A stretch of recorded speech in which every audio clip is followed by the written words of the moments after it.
Hi, alian. I got your email and I apologize because I have looked through the content of Unit 4 when you did the exponential functions. And I'm just taking this course over, as you know, from your other teacher and kind of getting to know my way around it. So I was looking for some content on logarithms in Unit 4, which is where it should be in the exponential functions section. I could not find it, and so I don't know if he has included it somewhere else or if he just missed it or what exactly happened. So I apologize for your confusion, and I'm going to give you just a mini lesson here on what they're doing with the logarithms. I think it may help if I show you a simpler example to start with.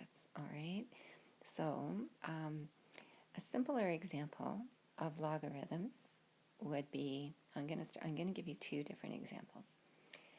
A logarithm is when we're finding the exponent and we know the answer that we want to get.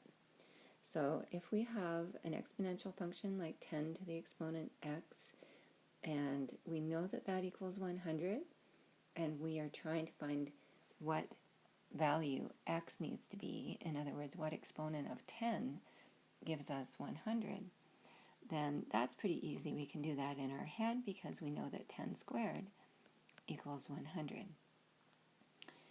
So x equals 2. So on your calculator, you have a button that says log, and you'll notice that if you press 100 and then your log button, your calculator will give you an answer of 2. So that's what it's telling you. You're asking your calculator what exponent of 10 gives me an answer of 100. And the log button is programmed to be a base 10. So when we want to work in a different base, that can create some problems. So for instance, let's say that I wanted to use a base 5 and I wanted to get an answer of 80. Okay, so 5 to some exponent equals 80. And we don't know what that exponent is. We do know kind of in general terms what number it has to be close to, because we know that 5 squared equals 25 and 5 cubed equals 125, 5 cubed. So we know that the answer has to be somewhere in between 2 and 3, but we don't know exactly where that answer is. We could find out using trial and error. We could put a whole bunch of exponents of 5 into our calculator, but that takes some time, and that's probably only accurate to 1 decimal place. So we're going to convert this equation into a base 10 log.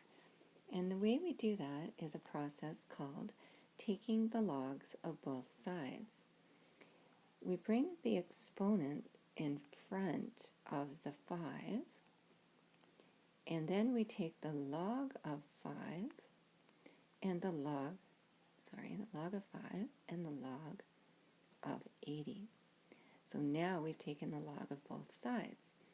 The reason we do that is that we have now changed this into a base 10 log because we took the log and we took a base 10 log of both sides. As long as we do the same to both sides, then that's allowed in math.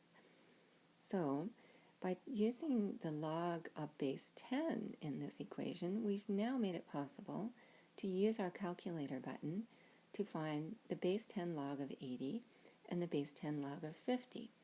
And using our equation solving techniques, if I want to solve for x and isolate that variable on the left side, I'm going to bring the log of 5 over to the other side, and it has to be divided when it gets there.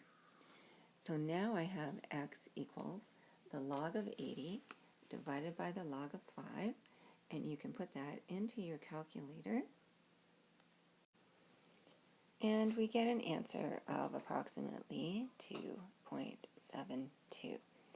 So that tells us that x 5 to the x, with x being 2.72, should give us an answer of about 80.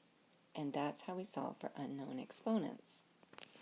So we're using the same technique when we look at the example from Unit 7, Lesson 4. Here, we started with the same idea. This would be like our 5 to the x here in the example, and this would be like our 80. And so we took the n in front. Here's the n being multiplied in front. We took the logs of both of the other numbers, and to solve for n, we divided the first log here by the second log, and we got an answer of 12. So that answer tells us that the exponent is approximately 12 for n in this question, and then we're able to answer the question of how many terms in the series. So I hope that helps, and I do apologize for the instruction on the logarithms to be missing. I am going to include that this weekend and add that to the course content for the other students, and I appreciate you letting me know about it. Thank you.